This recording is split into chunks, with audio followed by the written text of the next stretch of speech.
시아버지에게 마음대로 하세요 하며 나는 거실 소파에 누워 눈을 감았습니다. 시아버지는 조용히 제 위로 올라오셨어요. 저는 시아버지의 움직이는 인형이 되었습니다. 안녕하세요. 반갑습니다. 저는 결혼한 지 2년 된 유부녀입니다. 남편과는 5년을 연애한 끝에 결혼까지 하게 되었습니다. 남편의 어머니는 일찍 돌아가시고 시아버지만 계셨어요.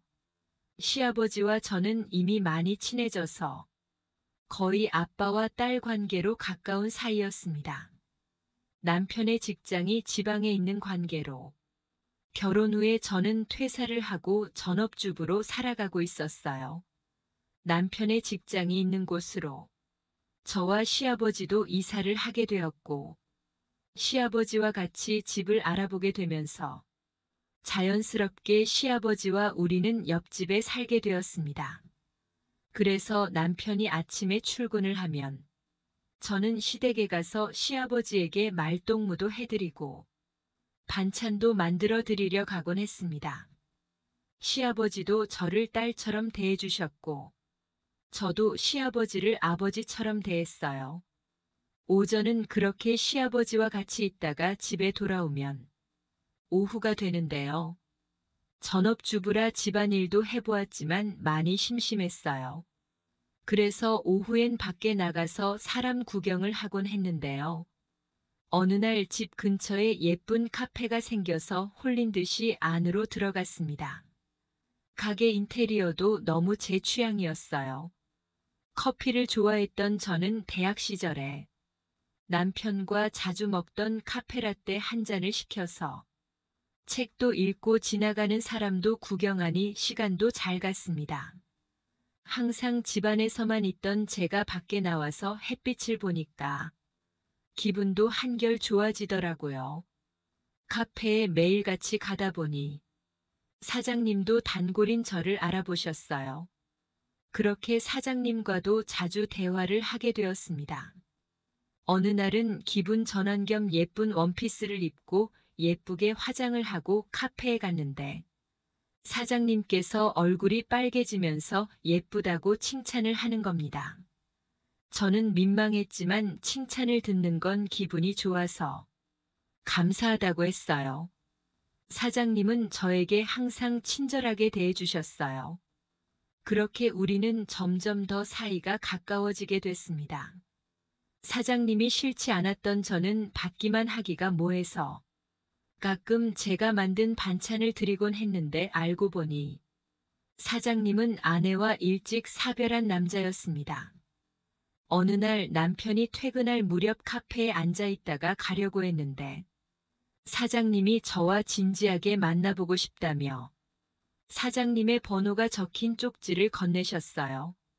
집으로 돌아가는 내내 사장님의 따스한 미소가 생각나서 가슴이 쿵쾅거렸어요.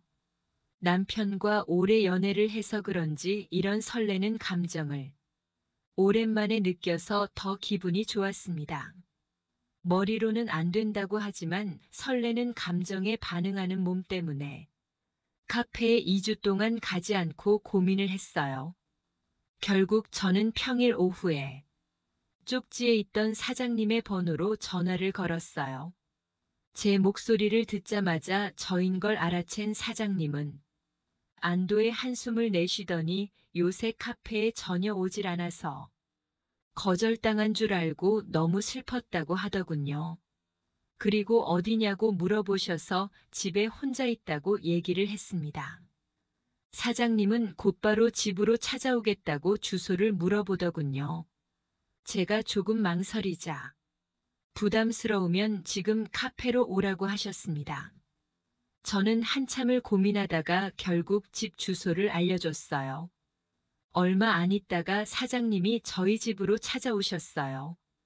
카페 사장님과 저는 설레이는 분위기의 대화를 이어나갔습니다.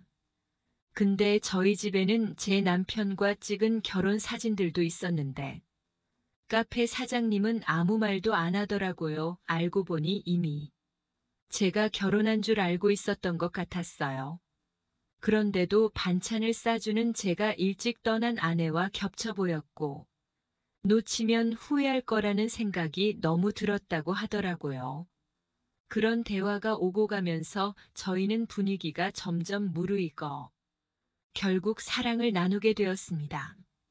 어차피 남편이 올 시간도 많이 남았고 집에 올 사람은 아무도 없으니 우리는 격렬하게 관계를 했어요. 그렇게 사랑을 나누고 있는데 갑자기 시아버지가 저희 집으로 들어온 겁니다. 분명 옆집에는 며느리 혼자 있는데 자꾸 신음소리가 나서 혹시 도둑이 들었나 하고 와보신 겁니다. 그렇게 시아버지는 모든 진실을 알게 되셨어요. 시아버지는 화를 내며 카페 사장님을 내쫓으시고 남편도 이 사실을 알아야 하지 않겠냐며 남편이 퇴근하면 다시 오시겠다는 겁니다. 저는 옷도 다 못 입은 채로 시아버지 무릎에 매달려서 다시는 이런 일 하지 않을 테니 남편에겐 제발 비밀로 해달라고 엎드려 울면서 싹싹 빌었습니다. 시아버지는 이번 일은 절대 눈 감아 줄 수 없다면서 저를 내치시려고 했어요. 결국 저는 어차피 이판사판이라고 생각하고 최후의 방법으로 제 몸에 덜렁대는 것을 마저 벗어버리고는 저를 어떻게 해도 좋으니 제발 비밀로 해달라고 말씀드렸습니다. 시아버지가 저를 초점 없는 눈으로 바라보기 시작하셨어요. 저는 거실에 있던 소파에 누워서 눈물을 흘리면서 눈을 감았습니다. 시아버지는 조용히 제 위로 올라오셨어요. 저는 시아버지를 따라 움직이는 인형이 되었습니다. 그렇게 저는 시아버지를 받아들이며 관계를 했습니다. 그 뒤로 매일 시아버지는 요구해오고 있습니다. 거절하려고 하면 시아버지의 표정은 무섭게 변하며 남편에게 다 말하겠다고 하시면서 그날 찍었던 사진들을 보여주셨습니다. 남편이 없는 평일에는 말도 못할 정도이고 주말에도 저희 집으로 와서는 남편 몰래 제 몸을 만지셔서 너무 수치스럽습니다. 그 뒤로는 카페 사장님과도 연락도 안 되고 아무것도 모르는 남편이 저에게 웃을 때마다 죄책감에 너무 스트레스를 받고 있어요. 저는 어떻게 해야 할까요? 직장을 퇴사한 지도 오래돼서 이혼을 하게 되면 저는 거리에 나앉을 게 뻔합니다. 여러분의 조언 부탁드립니다. 오늘의 사연 여기까지입니다. 구독과 좋아요 꼭 눌러주시고 알림 설정도 부탁드립니다. 감사합니다.